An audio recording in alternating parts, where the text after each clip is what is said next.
ओम नमो भगवते वासुदेवाय। हर हर महादेव। स्वागत है आप सभी का हमारे चैनल पर। आज के इस वीडियो में हम बात करने वाले हैं नाग पंचमी त्यौहार के बारे में। इसके अलावा हमारे चैनल पर नाग पंचमी व्रत की कथा भी सुनाई जाएगी और सभी प्रकार की व्रत कथाएं, महात्म भी आप इस चैनल पर सुन सकते हैं। तो इसके लिए अगर अभी तक आपने चैनल को सब्सक्राइब नहीं किया है तो चैनल को सब्सक्राइब करके बेल आइकन पर क्लिक कर लीजिए। और अगर आज का ये वीडियो आपके लिए उपयोगी हो, आपको पसंद आए, तो लाइक अवश्य कर दीजिए, क्योंकि आपके लाइक से ही हमें पता चलता है कि आपको हमारा वीडियो पसंद आया है। तो चलिए अब शुरू करते हैं आज का वीडियो। देखिए, सावन मास के शुक्ल पक्ष की पंचमी तिथि को हम नाग पंचमी के रूप में मनाते हैं। इस दिन नागों की पूजा की जाती है, भगवान शिव का पूजन अर्चन किया जाता है, नाग देवता के दर्शन किए जाते हैं। इससे कहा जाता है कि अगर नाग पंचमी के दिन हम सर्प की पूजा करते हैं, नागों की पूजा करते हैं, तो सर्पदंश के भय से मुक्त हो जाते हैं। इसीलिए नाग पंचमी के दिन सर्पों की सेवा, पूजा और बामी में भी पूजन किया जाता है। तो महिलाएं विशेष रूप से इस त्योहार को बड़े हर्ष उल्लास के साथ मनाती हैं।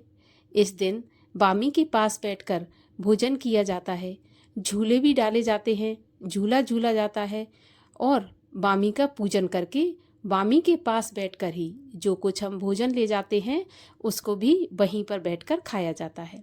ऐसा नियम है। लेकिन अब अगर बामी उपलब्ध ना हो तो घर पर ही नाग देवता का चित्र बनाएं और विधि विधान से पूजन करें। विधि विधान का अर्थ है जो भी आपकी सामर्थ्य हो उसके अनुसार नाग देवता का पूजन करें। इसमें आप दूध अवश्य शामिल करें। इसके अलावा सफ़ेद कमल से भी पूजा की जाती है। सोने, चांदी, काठ व मिट्टी की कलम से हल्दी व चंदन की स्याही से 5 फन वाले नाग को अंकित करके उसकी पूजा की जाती है। सपेरों को बुलाकर सांपों के दर्शन किए जाते हैं, बामी की पूजा की जाती है और नाग पंचमी के दिन व्रत भी किया जाता है। जो भी भक्तगण नाग पंचमी का व्रत करते हैं वो सारा दिन उपवास रखते और शाम के समय अपने व्रत को पारण करते हैं। इस प्रकार से नाग पंचमी की पूजा की जाती है और भगवान शिव की पूजा की जाती है।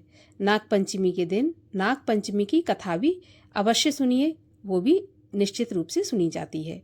तो इस प्रकार से नाग पंचमी का त्योहार मनाया जाता है। इसके अलावा भी सावन मास के कुछ नियम होते हैं, जैसे कि सावन के पूरे महीने में मिट्टी नहीं खोदना चाहिए और इसके अलावा सांप को मारना भी निषेध माना गया है। सांप वैसे तो जीव हत्या पाप ही मानी जाती है हर किसी दिन, लेकिन सावन के महीने में आपने देखा होगा कभी कभी छोटे छोटे सांप के बच्चे दिख जाते हैं, तो उन्हें मारना नहीं चाहिए। सांप के बच्चों को मारना या सांप को मारना सावन के महीने में विशेष रूप से निषेध माना जाता है। गरुड़ पुराण में भी ऐसा वर्णन आता है कि पंचमी तिथि नागों को समर्पित होती है, तो नागों की पूजा पंचमी तिथि के दिन ही होना चाहिए। अगर किसी की कुंडली में काल सर्प दोष है तो उसे पंचमी का व्रत रखना चाहिए और पंचमी के दिन नाग देवता का अगर मंदिर हो तो नाग देवता के मंदिर में जाकर नाग देवता की पूजा करनी चाहिए, नहीं तो भगवान शिव की पूजा करना चाहिए। इससे काल सर्प दोष में बहुत राहत मिलती है।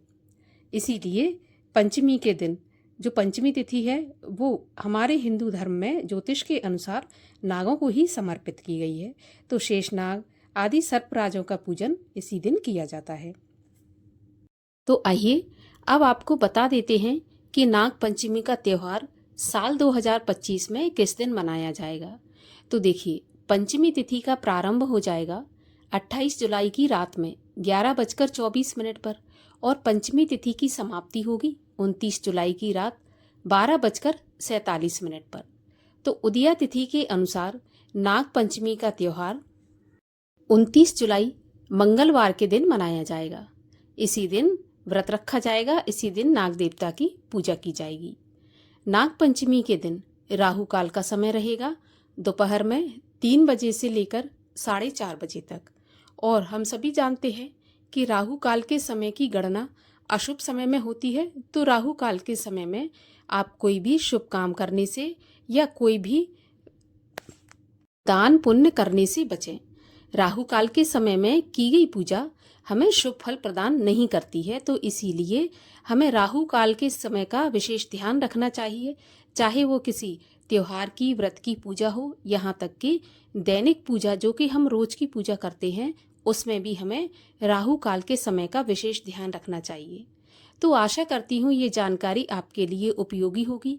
अगर आपके लिए उपयोगी हो तो लाइक करके चैनल को सब्सक्राइब अवश्य कर लीजिए।